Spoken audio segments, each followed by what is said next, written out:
So let's set aside our major-minor dichotomy for a second, and let's move back to the major scale.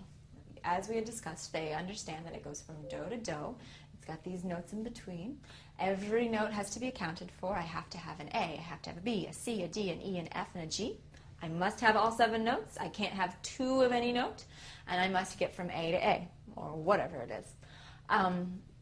And I probably will have some crazy sharps or flats in there because it's got to sound right. And you can use the word right. It's okay to say that this needs to sound correct. This needs to sound like the major scale. There is no other possibility for what a major scale sounds like. And that's okay. Like, there are some absolutes in the world, and a major scale is one of them. But what you also need to have them understand at this point is the purpose of a major scale. You've figured out like that there is a minor, which is a great way just to open up their mind to say, oh, there are other possibilities, there are other sounds, there are other qualities that happen in music. But the major scale has this particular quality,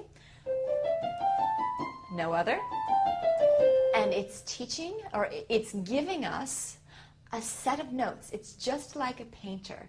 If he's going to paint something, or she's going to paint something, she will take a palette and put some colors on her palette, and those are the colors that she's going to use for her painting, or his painting. He's not going to use colors from other places, because that's not on his palette. He's only allowed to use what's in his palette.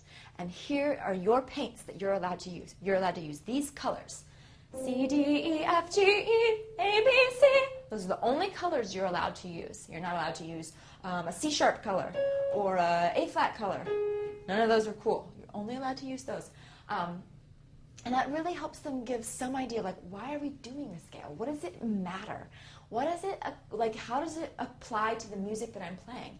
Because it gives you colors that you're allowed to use. It gives you colors that sound good, which is really cool. Again, it goes back to the improv thing or the composing thing. It gives them things. So introducing those and using that vocabulary to explain why we do the scale really helps the kids out.